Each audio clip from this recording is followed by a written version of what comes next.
नमस्कार प्यारे साथियों, मैं मोनू चौधरी। ज्योग्राफी की इस ऑनलाइन जर्नी में आपका हार्दिक स्वागत है। हम क्लास 11th की भूगोल को पढ़ते हुए आगे बढ़ रहे थे और क्लास 11th की भूगोल के हमने 2 चैप्टर भौतिक भूगोल के मूल सिद्धांत पुस्तक जो हमारी है उसके पढ़ लिए थे। फिर हमने तीसरा चैप्टर शुरू किया। तीसरे चैप्टर के हमने 7 लेक्चर पढ़ लिए। आज लास्ट यानी अंतिम जो लेक्चर है हमारा, तीसरा जो चैप्टर है उसका 8वां जो लेक्चर है उसको हम पढ़ने वाले। यानी कि मैं यूं कहूं कि ये जो लेक्चर है ये पूरा चैप्टर जो है उसका जनक है। यानी ये लेक्चर हमें पूरी तरह से पूरे चैप्टर को समझाने में सहायक साबित होगा और ज्वालामुखी पे बेसिक इस पे चर्चा होगी। तो इस चैप्टर में हम पढ़ने वाले क्या हैं? इस चैप्टर में हम ज्वालामुखी की जो स्थल आकृतियां होती है उसके बारे में पढ़ने वाले हैं। यानी ज्वालामुखी की स्थलाकृतियां यानी स्थल की आकृतियां। ज्वालामुखी जब बाहर निकलती है, मैंने आपको बताया ज्वालामुखी जब अंदर होती है तब जो तरल जो गर्म पदार्थ होता है उसको हम ज्वालामुखी कहते हैं। ज्वाला मतलब आग, मुखी यानी मुख से बाहर निकलती है। पृथ्वी का किसी जगह पृथ्वी पर छिद्र बना लेती है और उस छिद्र से बाहर निकला करती है। तो ज्वालामुखी क्या है? ज्वालामुखी पृथ्वी से निकलने वाला तरल पदार्थ है जो बहुत ज्यादा गर्म है और इस गर्म होने के कारण इसका नाम क्या है? ज्वाला।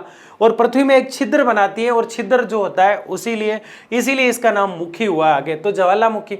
तो जब वो बाहर निकलती है तो धीरे धीरे निकलती है, छोटा सा छेद बनाती है तो छिद्र कहलाता है। थोड़ा सा बड़ा गैप कर लेती है निकल के धीरे धीरे, यानी वो तरल जो गर्म पदार्थ होता है वो धीरे धीरे जब बाहर निकलता है, बाहर निकल के वो बहुत बड़ा गैप बना लेता है, तब उस छिद्र को हम क्रेटर कहने लग जाते हैं। और ज्यादा बड़ा गैप बना लेता है, बहुत बड़ा गैप बना लेता है और एक झील समाहित हो जाती है वहां पे, तब उसे हम कालडेरा के नाम से जानते हैं, जिसे हम ज्वालामुखी कुंड भी कहा करते हैं।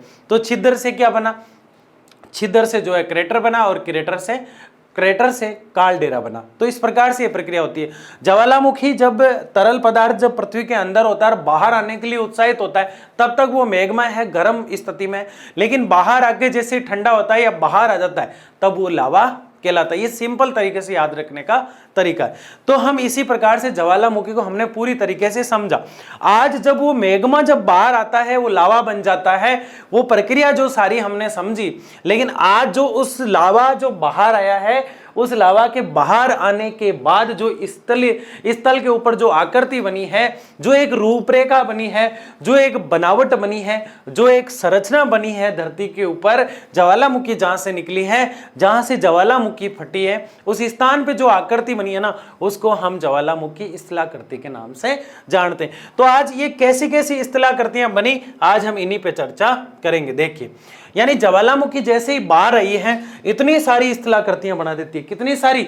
इतनी सारी स्थलाकृतियां बना देती है। जैसे ही ज्वालामुखी बाहर आती है इतनी सारी स्थलाकृतियों का निर्माण कर देती है। यानी लावा जैसे ही बाहर आया, लावा जैसे ही ठंडा हुआ, ढेर सारी स्थलाकृतियां बन जाती है और उनको ऐसे क्रमबद्ध तरीके से हम पढ़ते हुए आगे बढ़ेंगे। सबसे पहले जो बनी उसका नाम है डाइक। बड़ी सिंपल, बड़ी मस्त और शानदार तरीके से इसको पढ़ने वाले हैं हम। सबसे पहले हम पढ़ेंगे डाइक को, उसके बाद डाइक याद रखना है इसको। फिर पढ़ेंगे अंतर्वेदी आकृति। अंतर्वेदी आकृति जो उसको भी समझने वाले हैं। बड़ा इंटरेस्टिंग लेक्चर होने वाला है आज का। सबसे पहले किसको देखेंगे? हम डाइक को देखेंगे।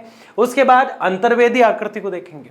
यानी अंतर्वेदी आकृति क्या है, कैसे बनती है, किस प्रकार से अपना काम करती है। उसके बाद बैथोलित को देखेंगे। बैथोलित कौन सी देखेंगे? बैथोलित। डाइक के बाद अंतर्वेदी, अंतर्वेदी के बाद बैथोलित। आपको यही याद हो जानी चाहिए। अब वो घर पे पढ़ने वाला मामला, बाद में पढ़ने वाला मामला नहीं है, ऑन द स्पॉट याद करना है। फिर होती है लेखोलित। कौन सी होती है? लेखोलित। और फिर होती है फेको। फिर कौन सी? फेकोलित। और फिर होती है शील। फिर कौन सी होती है? शील के नाम से जानी जाती है। देखो कितनी आसान है ये वाली, बैथोलित, लेकोलित और फेकोलित। इनके पीछे जो ये लित है ना, लित, ये लित, ये लित, ये लित, इसका मतलब होता है आकृति। तो कैसी आकृति? फेंको आकृति। कैसी आकृति? लेको आकृति। तो लेको और फिर फेंको, लेके फेंको, है ना, ऐसे याद रख सकते हो आप। बैथो, बहतो, पहले तो उसको बहते हुए को रोको, ऐसे याद रखने का तरीका है।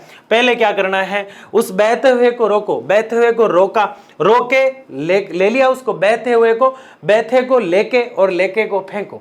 बैथे लेके फेंके, ऐसे याद रख लोगे। बैथे लेके फेंके। आगे क्या लगाना है? लित लगाना है। तो बहतो लेको फेंको, बैठे लेके फेंके, बैठे लेके फेंके। सिंपल तरीके से लिखना है कमेंट में, बैठे लेके फेंके। इसे फिर अपन सजा देंगे इसको, बैथे लेके फेंथे तो बोल रहे हैं हम, बैथे को बैथो कर दो, लेके को लेको कर दो और फेंके को फेंको कर दो। इतनी सिंपल, ये तीन थोड़ी हार्ड लगती है इसे देखने में, लेकिन अब आपको सबसे सिंपल कौन सी लगेगी पांचों में से।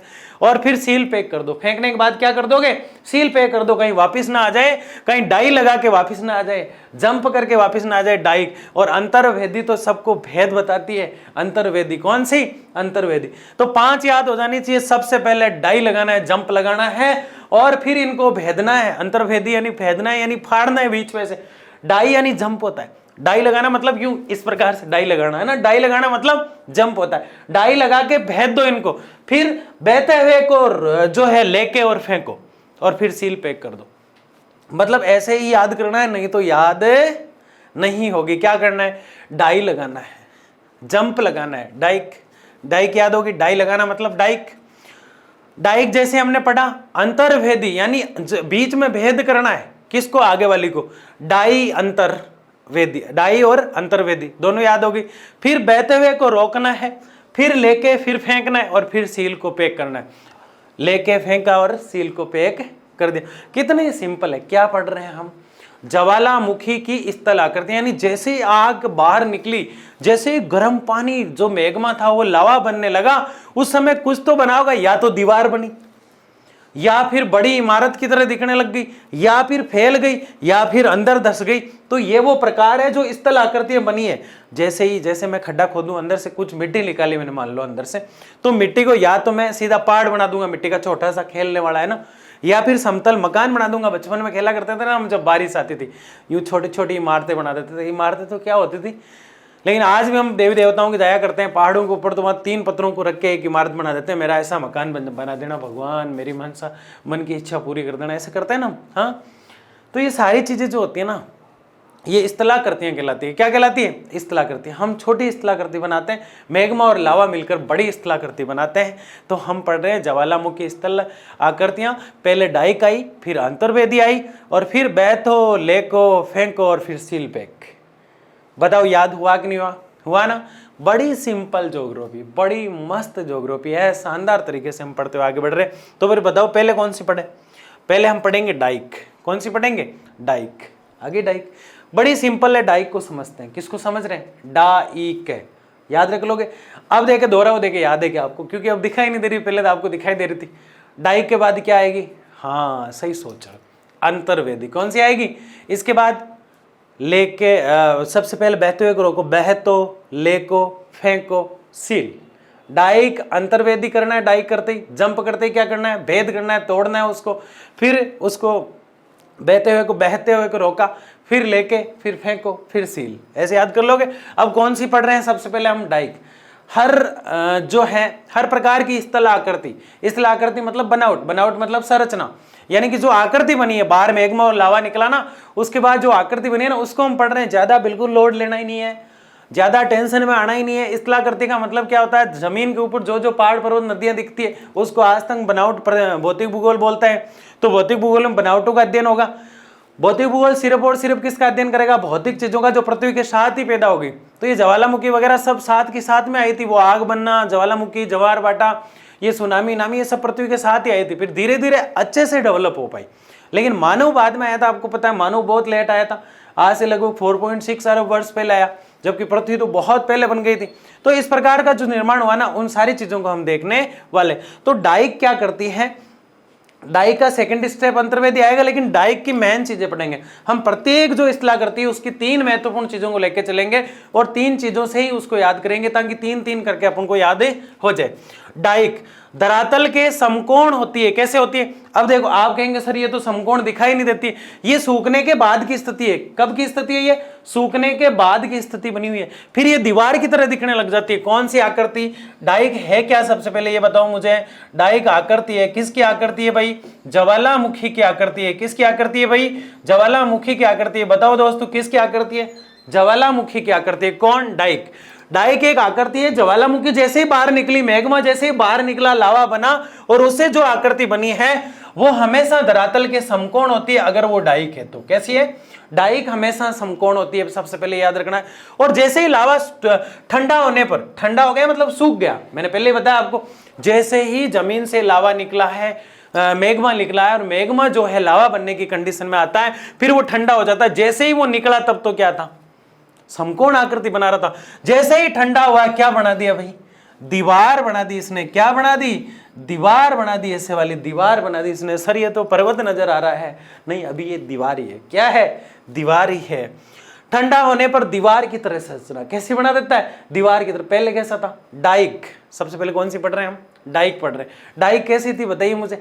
डाइक जब बन रही थी ना तब तो समकोण थी, और जब बनने के बाद थोड़ी देर बाद में वापस गया ना, जब कैसी बन गई, मैं नहीं गया, मतलब कहते हैं ना जो तुझे रूबरू देखने का मजा वो तेरी तस्वीर में कहाँ। तो मैंने तो फोटो में देखा है, इसको रूबरू देखने चलेंगे हम, एक बार टूर बनाएंगे, आपको मैसेज कर दूंगा मैं, है ना। ठंडा होने पर कैसे दिखाई देती है, दीवार की तरह दिखाई देती है। किसकी तरह दिखाई देती है, दीवार की तरह। पहले कैसे दिखाई दे रही थी, समकोण की तरह। बड़ी खतरनाक है। और महाराष्ट्र वालों ने कहा, किसने कहा, महाराष्ट्र वालों ने कहा अगर आपको देखनी है तो सारे बच्चों को लेके यहाँ आ जाओ। कहाँ आ जाओ, महाराष्ट्र में, क्योंकि ये सर्वाधिक कहाँ बनती है, महाराष्ट्र। बताओ डाइक जो होती है, डाइक जो होती है, जब जैसे ही मैग्मा बाहर निकलता है ठंडा होके लावा बनता है, जब मैग्मा बाहर निकलता है उस समय डाइक कैसी दिखेगी, उस समय डाइक जो होती है, डाइन नहीं है, डाइक है, उस समय डाइक समकोण दिखेगी। लेकिन कुछ समय बाद, कुछ समय अंतराल, कुछ समय के बाद जो है ये दीवार की तरह दिखने लग जाती है। यूं खड़ा हो जाता है पहाड़ की तरह, दीवार की तरह, मतलब पहाड़ की तरह नहीं कह सकते, लेकिन मैं पहाड़ शब्द इसलिए यूज किया, रोक लेती है सब कुछ। दीवार रोकती है ना, वैसे पहाड़ भी रोकता है। तो दीवार की तरह खड़ी हो जाती है, दीवार की तरह यूं दिखाई देने लगती है। पहले कैसी थी, पहले बिल्कुल समकोण दिखाई दे रही थी, फिर दीवार की तरह खड़ी हो गई। सबसे ज्यादा कहां, महाराष्ट्र में। और ये मैंने पहले ही बताया, ज्वालामुखी जो है ना वो बेसाल्टों से निर्मित होती है। अधिकतर आग्नेय चट्टानों में मिलेगी आपको। कहां मिलेगी, आग्नेय चट्टानों में मिलेगी। कहां मिलेगी भाई, आग्नेय चट्टानों में सर्वाधिक होती है। तो डाइक के कितने बिंदु, डाइक के 3 ही बिंदु। अब आप कहेंगे सर 4 हो गया, तो कहीं घुसेड़ देंगे इसको अपन, है ना।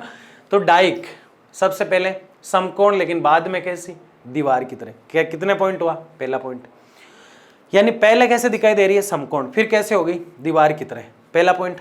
दूसरा सर्वाधिक महाराष्ट्र में। तीसरा आग्नेय चट्टानों से मिलती है। कहां से मिलती है, आग्नेय चट्टानों से। 3 ही पॉइंट है, 4 दिखाई दे रहे हैं ऐसे, है ना। कितने पॉइंट है, 3। बताओ मेरे को 4 कहां है, नहीं है ना 4, 3 ही पॉइंट है। कितने पॉइंट है, 3। दिखाई 4 दे रहे हैं, लेकिन पढ़ो देखो, पहले समकोण फिर दीवार, 1 पॉइंट, ठीक है। महाराष्ट्र में सर्वाधिक, दूसरा पॉइंट, और आग्नेय चट्टानों में देखने को मिलती है सर्वाधिक, 3 पॉइंट। 3 ही तो है यार, मैं इधर देखता हूं तो मुझे 4 नजर आती है ना।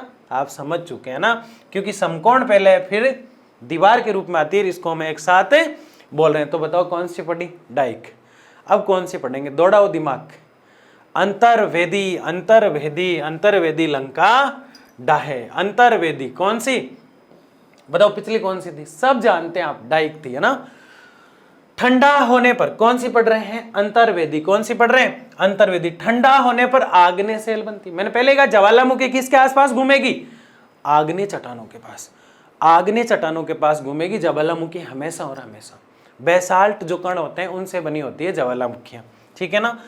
ठंडा होने पर आग्नेय सेल बन जाती है। वो भी क्या बन रही थी, बताओ वो क्या बन रही थी।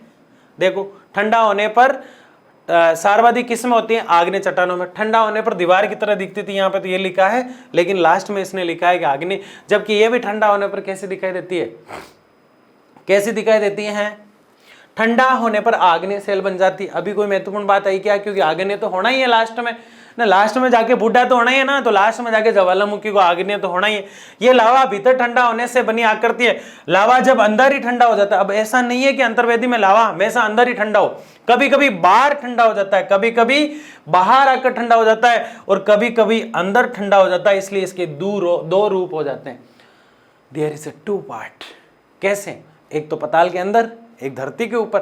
तो धरती के ऊपर वाला धरातलीय हो जाता है, और इसको धरातलीय को हम धरातलीय ना बोलकर ज्वालामुखी बोल देते हैं, क्योंकि आगे धरातल दिखाई दे रहा है आपको, और दूसरा पताल के अंदर होता है, तो इसको पतालीय कह दिया। समझ रहे हैं आप मेरी बात को। यानी कि अंतर्वेदी जो होती है वो ठंडी होने पर आग्नेय बनती है। ये लाइन सब में बेसिक रहेगी लगभग।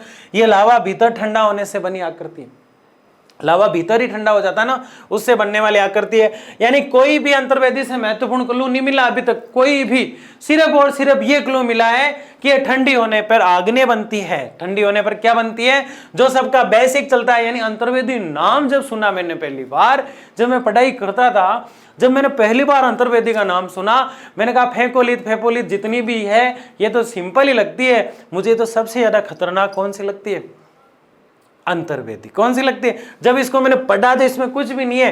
अंतर्वेदी पहले ही 2 पार्ट में दिखाई दे रही है, 1 और 2। अंतर्वेदी 2 नाम दिखाई दे रहे हैं ना अलग अलग, तो 2 नाम दिखाई दे रहे हैं तो 2 पार्ट कर देने इसके। कितने पार्ट कर देंगे हम? 2 पार्ट। सिंपल तरीके से, मस्त तरीके से। डाइक के बाद हम कौन सी पढ़ रहे हैं? अंतर्वेदी। 2 पार्ट कर दिए हमने, 2 रूप देखने को मिलते हैं। तो अंतर्वेदी में सबसे पहले लिखोगे आग्नेय से, आग्नेय जाके लास्ट में आग्नेय सेल बनती है, ठीक है। स्थल आकृति पढ़ रहे हैं हम, ज्वालामुखी की स्थल आकृति का मतलब बनावट और संरचना, उसमें अंतर्वेदी की बात करें, लास्ट में आग्नेय चट्टान बन जाती है। कभी कभी पताल के अंदर ही ठंडी हो जाती है तो पताली है, कभी बाहर आके ठंडी हो जाती है तो ज्वालामुखी सेल कहलाती है, क्योंकि अंदर उतनी तरह से डेवलप नहीं हो पाती और इस प्रकार की दिखाई देती है, कुछ खोखली सी दिखाई देती है, पूरी तरह से खुद को डेवलप नहीं कर पाती है ना, क्योंकि इसका पता ही नहीं है, कभी तो अंदर ही ठंडा हो जाती है, कभी बाहर ठंडी हो जाती है, जिसका कोई पता ही नहीं है, जहां चाहे वहां बैठ के कुछ कर लेता है। तो ये वाला मामला है अंतर्वेदी का। बताओ कौन सी पढ़ी पहले? मैं नहीं बताऊंगा इस बार। फिर कौन सी पढ़ी? 2 हमने पढ़ ली। अब तीसरी कौन सी आएगी? किसको क्या करना है? सब पता है आपको। किसको क्या करना है बताओ मुझे, किसको क्या करना है? बहते हुए को रोकना है। किसको रोकना है? डाई लगाई, अंतर्भेद किया, डाई लगाई और अंतर्भेद किया, अब बहते हुए को रोकना है। किसको रोकना है? बहते हुए को रोकना। ये बड़ा पैराग्राफ नजर आ रहा है लेकिन बहुत सिंपल है, मस्त है, सबसे ये मुझे सबसे प्यारी ये बैथोलिथी लगती है, क्योंकि इसको खुद को ही समझ में नहीं आ रहा ये करना क्या चाहती है। देखिए कैसे, ये मैग्मा का बड़ा पिंड है। कैसा पिंड है? बड़ा। भूपट्टी पर अधिक गहराई पर ठंडा हो जाए तो ये गुब्बद के आकार का बन जाता है। कैसा बन जाता है? गुब्बद का। कब बन जाता है? जब गहराई में ठंडा हो जाता है। किसमें? विकसित हो जाता है। अनाच्छादन प्रक्रियाओं के द्वारा ऊपरी पदार्थ के हट जाने पर ये धरातल पर प्रकट होते हैं। ये विशाल क्षेत्र में फैले होते हैं, यानी बहुत बड़े होते हैं। ये पॉइंट बहुत महत्वपूर्ण है। यानी बैथोलिथ जो है ना वो विशाल नाम से, यानी कि सबसे बड़ी है। कैसी है ये? सबसे बड़ी। ये इसकी महत्वपूर्ण बात। यदि मैग्मा का बड़ा पिंड भूपट्टी में अधिक गहराई पर ठंडा हो जाए, मैग्मा जो होता है उसका बड़ा वाला जो पिंड होता है वो भूपट्टी पर अधिक गहराई में। अब आप सोचेंगे यार भूपट्टी की गहराई कैसे? भूपट्टी कोई 1-2 किलोमीटर में नहीं है, बहुत लंबी। भूपट्टी मतलब धरातल, तो धरातल की ऊपरी परत जिसे हम क्रस्ट यानी भूपट्टी के नाम से, इसको हम क्रस्ट भी कहते हैं ना, क्रस्ट। ये सबसे ऊपर की परत होती है, कौन सी? क्रस्ट। मैंने आपको समझा रखा है ना, 3 परतें होती है। कितनी परतें होती है पृथ्वी में?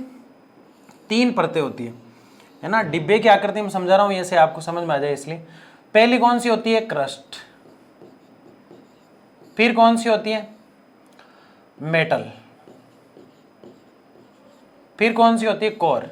और मैंने याद रखने के लिए कहा कि अंत में जाते ही लास्ट में कोर आ जाती है, और ऊपर जहां हम खड़े हैं वो क्रस्ट होती है, बीच में बेचारा मेंटल मारा गया है ना, तो ये मेटल। तो ये 3 रूप देखने हैं अपन को। कितने रूप देखने हैं? 3 रूप। इसमें क्रस्ट कौन सी है? क्रस्ट को हिंदी में कहते हैं भूपट्टी। फिर भी समझ में नहीं आता है सर भूपट्टी क्या है, तो ऊपर का जो धरातल है वहां से नीचे कुछ दूरी तक का जो हिस्सा है ना उसको हम कहते हैं धरातल, ठीक है ना। तो भूपट्टी का बड़ा जो पिंड होता है, कभी कभी इसमें ऐसा होता है कि अंदर थोड़ी सी दूर, यानी कि ज्यादा दूर नहीं, थोड़ी सी दूर जाके वहीं एक आकृति बना लेती है, गहराई पर ठंडा हो जाता है। मैग्मा जो होता है कभी कभी पूरा बाहर आके जब ठंडा होता है, जब तो वो लावा हो जाता है, कभी कभी वो धरती के अंदर ही ठंडा होने लग जाता है और एक पिंड की आकृति का बना लेता है। ये एक गुंबद के आकार का दिखाई देता है, ये गुंबद नुमा दिखाई देता है। गुंबद समझते हो आप? जिसे दरगाह वर्गा के ऊपर बना रहता है, मंदिर के ऊपर भी थोड़ा ज्यादा नहीं बन पाता। गुंबद यूं इस आकृति का होता है। ताजमहल के ऊपर बना हुआ है ना, सबने देखा ताजमहल, नूरजहां है ना। ये एक गुंबद के आकार में विकसित हो जाता है। अनाच्छादन प्रक्रियाओं के द्वारा ऊपरी पदार्थ के हट जाने पर यह धरातल पर प्रकट होता है। ऐसा हो नहीं पाता है। क्या समझे आप? जैसे मैं कहूं कि एक बोतल में पानी होता है और जैसे ही उसको फ्रीज में रखा तो वो ठंडा होने लग जाता है, तो उसकी बर्फ बनने लग जाती है, लेकिन ऊपर ढक्कन है तो वो बाहर नहीं आ पाता, वो बाहर नहीं आ पाता। मैं आपको समझाता हूं। जैसे ये बोतल है पानी की, इसके अंदर मैंने पानी भर दिया, अब इसको फ्रीज में रख दिया। अब ये यहां तक तो धीरे धीरे कैसे ना कैसे बाहर निकलना चाहता है, उफरना चाहता है, सोडा वोडा है इसके अंदर, बाहर आना चाहता है, लेकिन यहां ढक्कन है इसलिए बाहर नहीं जा पा रहा है। तो ये यहां से धरातल मानते हैं, इस धरातल से बाहर कुछ दूरी पर यहीं जमना शुरू कर देता है। और कैसी आकृति देखो, बड़ा पिंड बन जाता है। यहाँ के गुब्बतदार बर्फ जो होती है ना, थोड़ा नीचे पानी है लेकिन यहाँ उठा हुआ भाग है बर्फ का, पूरी बर्फ तो एक साथ जमती नहीं, और जो उठा हुआ भाग है वो कहाँ रहेगा, बर्फ का, पानी के ऊपर तैरेगा। इसके पूरी के अंदर पानी है। क्या कहा मैंने, इस पूरी के अंदर पानी है। और जो पहले बर्फ बनेगी वो यहाँ के बनेगी, क्योंकि बाहर तो जा नहीं सकती, क्या है, ढक्कन है, पानी बाहर भी नहीं जा सकता, हिल भी नहीं सकता, उल्टा भी रख दो बोले कैसे भी रख दो।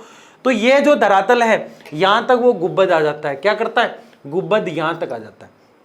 देखो भूपरपट्टी पर गहराई पर ठंडा हो जाता है, यहाँ के ठंडा बर्फ बन जाता है। एक गुब्बद की आकृति यानी गोलाकार आकृति यहाँ अंदर बन जाती है, नीचे पानी है, ऊपर ढक्कन है, इसलिए धरातल के बाहर नहीं आ सकता। अब अचानक किसी दिन क्या हुआ, ये ढक्कन हट गया, मतलब धरातल का ऊपर का हिस्सा कुछ कुछ हट गया। जैसे ही विकसित हो जाता है अनाच्छादन प्रक्रियाओं के द्वारा ऊपरी पदार्थ यानी ढक्कन, ऊपरी पदार्थ जैसे ही धरातल पर प्रकट होती है, ऊपरी पदार्थ जैसे ही हटा बाहर निकलने की कोशिश करती है। और बाहर जब निकलती है ना, तो इसको नहीं, आप सोच रहे हैं इतनी सी जगह, ये छिद्र बना, पहले छिद्र बन के फिर क्या बन जाएगा, कैरेटर, यानी और चौड़ा हो जाएगा, कैरेटर बन के फिर कालडेरा बन जाएगा, तो और चौड़ा हो जाएगा, और चौड़ा होके बाहर प्रकट हो जाएगा। ये विशाल क्षेत्र में फैले होते हैं, कभी कभी इनकी गहराई भी कई किलोमीटर तक होती है। ये ग्रेनाइट के बने पिंड, ये बहुत महत्वपूर्ण चीज है। ये विशाल तो होते ही हैं, लेकिन साथ में विशाल होने के साथ साथ किसके पिंड है ये, अगला हम पढ़ेंगे ना, ग्रेनाइट, ये वाला जो पढ़ा हमने ये ग्रेनाइट के पिंड है। इससे अगला फेपोलिथ के बाद फेकोलिथ हम पढ़ेंगे, तो वो भी किसका पिंड है, ग्रेनाइट का पिंड ही है। तो आग्नेय, ग्रेनाइट, बेसाल्ट, ये कॉमन चीजें ज्वालामुखी के आसपास घूमती रहती हैं। तो यदि मैग्मा का बड़ा पिंड भूपरपट्टी पर अधिक गहराई पर ठंडा हो जाए तो ये गुंबद के आकार में विकसित हो जाता है। अनाच्छादन प्रक्रियाओं के द्वारा ऊपरी पदार्थ के हट जाने पर ही धरातल पर प्रकट होते हैं। ये विशाल क्षेत्र में फैले होते हैं और कभी कभी इनकी गहराई भी कई किलोमीटर तक होती है, अंदर बहुत लंबा हो जाता है। ये ग्रेनाइट के बड़े पिंड होते हैं, बने पिंड होते हैं, इन्हें फेतोलिथ कहा जाता है, जो मैग्मा भंडार के जमे हुए भाग है। किसके बने हुए, ये मैग्मा के, क्योंकि कोई भी चीज है पहले तो क्या है, मैग्मा ही है, फिर क्या बनेगी, लावा बनेगी। जो डाइक हमने पढ़ा, डाइक कोई महत्वपूर्ण 3 बातें बता रहा था, हमने अच्छे से उनको पढ़ लिया। उसके बाद अंतर्वेदी हमने पढ़ा, उसके बाद मैंने कहा कि बैथोलिथ, मैंने कहा नहीं ये बड़ा डेंजर टाइप लगता है लेकिन बहुत प्यारा लगता है क्योंकि बड़ी काम की चीजें बताता है। सबसे पहले ये विशाल है, सबसे बैथोलिथ सबसे बड़ा है, बेचारा बाहर नहीं निकल पाता, कभी कभी वो मेंढक नहीं होता, उछलता रहता है कुएं के अंदर, बाहर नहीं आ पाता है ना, कुएं का मेंढक जिसे हम कहते हैं, अंदर ही अंदर उछलती रहती है, कौन सी, बैथोलिथ, बाहर नहीं आ पाता, और अंदर ही अंदर उछल उछल कर अपने आप को गुब्बद की मेंढक की आकृति का बना लेते हैं। मेंढक कुछ कुछ गुब्बद की आकृति का होता है, मेंढक की आकृति बना लेती है, अंदर बाहर नहीं आ पाती। अचानक से एक दिन कुएं के ऊपर की जो पट्टी वट्टी थी वो हटाई और अचानक से बाहर निकल गई, तो एक बहुत बड़ा विशाल रूप बाहर ले लिया और कुछ विशाल रूप अंदर ले लिया। सबसे खतरनाक स्थलाकृति होती है, इसलिए इसको विशाल कहते हैं, और ग्रेनाइट से निर्मित होती है, ग्रेनाइट से निर्मित होती है, बहुत विशाल होती है। पॉइंट कौन कौन से हमारे, ग्रेनाइट से निर्मित होती हैं, बहुत विशाल होती है, अंदर गुंबद बना लेती है, कभी आवरण हटता है तो बाहर की तरफ आ जाती है, अंदर कई किलोमीटर तक बनी हुई रहती है। तो ये सारी चीजें मैग्मा से बनी होती है और इसी को ही हम क्या कहते हैं, बैथोलिथ। हमने कहा बहती हुई को पकड़ना है, कैसे पकड़ोगे, इतनी अच्छी अच्छी बातें बता रही है। अनाच्छादन का मतलब क्या था भाई, आवरण, बादल अनाच्छादन यानी बादलों का आवरण, ठीक है ना। तो अनाच्छादन, और कोई शब्द इसमें मुझे लगता नहीं आपको समझाना चाहिए, तो बहुत अच्छी चीज थी इसमें, है ना। डाइक कोई ज्यादा डिटेल नहीं बता रही थी। उसके बाद अंतर्वेदी तो बिल्कुल ही सिंपल थी, 2 रूप करने, एक तो ज्वालामुखी सेल और एक पतालीय सेल, बहुत सिंपल थी। डाइक में कुछ महत्वपूर्ण बातें थी कि पहले तो क्या होती है, समकोण होती है, डाइक पहले कैसे होती है, समकोण होती है, और लास्ट में क्या हो जाती है, दीवार बन जाती है, और क्या है, आग्नेय चट्टानें होती है उसमें, ठीक है ना। और फिर हमने क्या पढ़ी, डाइक के बाद अंतर्वेदी, 2 रूप करने हैं उसके, आग्नेय से निर्मित। फिर हम पढ़ रहे हैं बैथोलिथ, बैथोलिथ को हमने पूरा पढ़ लिया। पहले क्या करती है, बाहर निकलना चाहती है लेकिन निकल नहीं पाती है तो अंदर ही गुंबद बना लेती है, समझ रहे हो। और ये बड़ा पिंड जो होता है भूपरपट्टी के अंदर ही बनता है, और भूपरपट्टी की जैसे ही परत हटी तो ये अपने आप को बाहर लेके आ जाती है। तो ये हमने देखा, आगे देखते हैं, बताओ कौन सी आएगी, बहते हुए को रोका और फिर लेके फेंका, बहते हुए को रोका और लेके फेंका। ये गुंबदनुमा विशाल अंतर्वेदी चट्टान है, विशाल अंतर्वेदी, ये भी बड़ी है लेकिन उससे बड़ी नहीं है, जिनका तल समतल, जिनका तल कैसा है, समतल। यहां से ये कैसे दिखाई देती है, समतल। हमेशा और हमेशा याद रखें, कौन सी स्थलाकृति ज्वालामुखी की ऐसी है जो नीचे से समतल दिखाई देती है, तो क्या लिखोगे, लेखोलित। ये पाइप रूपी वाक नली से नीचे जुड़ा होता है। इनकी आकृति धरातल पर पाए जाने वाले मिश्रित ज्वालामुखी के गुंबद से मिलती है। मिश्रित ज्वालामुखी हमने पढ़ी ना, कुछ कुछ इसकी तरह दिखाई देती है। मिश्रित ज्वालामुखी की तरह कौन दिखाई देती है, लेखोलित। ये सवाल पूछा गया, मिश्रित ज्वालामुखी की तरह कौन दिखाई है। मिश्रित ज्वालामुखी हमने पढ़ी है ना पूरी अच्छी तरीके से, तो उसकी तरह दिखाई देती है इसकी आकृति। अभी तक कहीं भी हमने ये देखा सुषुप्त की तरह दिखाई देती है, मृत की तरह दिखाई देती है, जागृत की तरह दिखाई देती है, ऐसा हमने नहीं पढ़ा। सिर्फ एक ही बार नाम आया है कि मिश्रित की तरह कौन दिखाई देती है, लेखोलित। देख लिया हमने, ये गुंबद से मिलती है। अंतर केवल ये होता है कि लेखोलित गहराई में पाया जाता है, कर्नाटक के पठारी भाग में देखने को मिलता है। कहां मिलती है ये बताओ मुझे, देखो कैसे, कर्नाटक, कैसे, कर्नाटक। कितना सिंपल याद हो जाता है ना। लेखोलित पूछते हैं आपको, कर्नाटक ऑटोमेटिक याद आ जाएगा। बताओ महाराष्ट्र में कौन सी है, ये आपके लिए सवाल है। अब कमेंट बॉक्स में लिखना, पीछे जाकर नहीं देखोगे, सीधा सीधा लिखोगे, है ना। ग्रेनाइट चट्टानों की बनी ऐसी गुंबदनुमा पहाड़ियां, इनमें अधिकतर अब अपपत्रित हो चुकी हैं, यानी अपभ्रंश, यानी कि अब बिगड़ने लग गई, अब दिखाई नहीं देती, बहुत कम देखने को मिलती है। ये लेखोलित व बैथोलित के अच्छे उदाहरण है। ये लेखोलित और बैथोलित के अच्छे उदाहरण है, यानी अब जो टूट गए हैं, फूट गए हैं, कुछ एग्जाम्पल दिखाई देते हैं हमें, इससे पता चलता है कि लेखोलित हुआ करती थी और फेकोलित भी हुआ करती थी। तो क्या निकल गया है लेखोलित से, एक तो ये मिश्रित ज्वालामुखी का उदाहरण है। किसका उदाहरण है, मिश्रित ज्वालामुखी का उदाहरण है। दूसरा ये कर्नाटक में। तीसरा ये नीचे से समतल है, तीसरा नीचे से समतल है। और तीसरे में ऐड करना है कि पॉइंट कितने याद रखना है, 3 ही याद रखना है। पहला क्या, ये मिश्रित ज्वालामुखी। दूसरा क्या, कर्नाटक में। तीसरा क्या, पाइप रूपी होते हुए नीचे से समतल है। पाइप रूपी होते हुए भी नीचे से क्या है, समतल है। और ये जो बैथोलित थी उसकी तरह ही दिखती है, लेकिन अब धीरे धीरे खत्म हो रही है। आई बात समझ में, पक्का आ गई।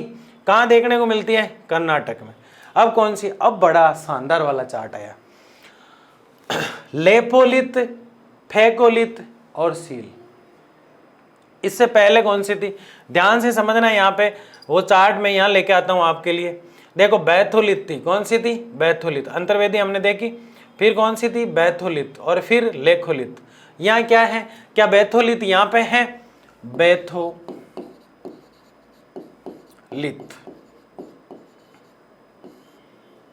और लेकोलित, ये तो लिखी हुई है यहाँ पे लेकोलित, तो ठीक है ना। तो ये लेकोलित, इसको लेपोलित कर दिया, यहाँ पे लेपोलित कर दिया, जबकि ये लेखोलित है ना। तो आप समझ आएंगे, मुझे पता है। अब ये 3 जो दिखाई दे रही है ना, ये बहुत सिंपल तरीके से मैंने आपके लिए बनाई है। लेफोलित जो होती है ना, ये तस्तरी नुमा होती है। कैसी होती है, कुछ कुछ तस्तरी की तरह दिखाई देती है। कैसी दिखाई देती है, तस्तरी की तरह। और सबसे ज्यादा कहाँ देखने को मिलती है, अमेरिका में देखने को मिलती है। ये ऑल ओवर वर्ल्ड की बात कर रहा हूं मैं। आप कहते सर कर्नाटक है, फलाना है, ये है, राजस्थान का तो ये है, भारत का तो ये है। अमेरिका की बात, ऑल ओवर वर्ल्ड की बात यहाँ पे कर रहे हैं। लेकिन शील जो है ये खड़ी रहती है इस प्रकार से, यूं इस प्रकार से, कुछ पर्वत की तरह। और ये सबसे ज्यादा कहाँ देखने को मिलती है, झारखंड में। कहाँ देखने को मिलती है, झारखंड में। जबकि फेकोलित जो होती है ना, ये उबड़ खाबड़ उबड़ खाबड़ उबड़ खाबड़ होती है, और ये बहुत कम मात्रा में देखने को मिलती है। बताओ समझ में आया कि नहीं आया। लेफोलित तस्तरी नुमा होती है, फेपोलित उबड़ खाबड़ होती है, और सील क्षैतिज यानी खड़ी होती है, ऊर्ध्वाधर होती है। सील जो होती है वो खड़ी होती है, फेकोलित जो होती है उबड़ खाबड़ होती है, और लेफोलित जो है तस्तरी नुमा होती है। तो फिर बताओ झारखंड में कौन सी होती है, झारखंड में शील होती है। कौन सी होती है, सील होती है। तो फिर बताओ महाराष्ट्र में कौन सी होती है, तो डाइक होती है। तो ऐसी चीजें आपको अलग से लिख लेना है, मस्त तरीके से लिखना है, और शानदार तरीके से कोई भी डाउट हो तो मेरे से पूछना है। बहुत बहुत बहुत बहुत धन्यवाद आपका। मन लगा के शांति से मस्त तरीके से पढ़ाई कीजिए, मैं आपके साथ हूँ। मस्त तरीके से ज्योग्राफी को पढ़ना है, ताकि क्लास 12th में जाते ही हम ज्योग्राफी को इतना मस्त बना लेंगे कि हमें शुरू में ही लगने लग जाएगा कि इस बार 100 में से 100। आप में से कई बच्चों ने कमेंट किए सर 100 में से 100 टारगेट। मुझे बहुत अच्छा लगता है, आप लोगों के कमेंट में रोज़ देखता हूँ। और बहुत अच्छे से पढ़िए, मन लगा के पढ़िए, शिद्दत से पढ़िए, माँ बाप के जो अरमान है उनको पूरा कीजिए। बहुत बहुत धन्यवाद।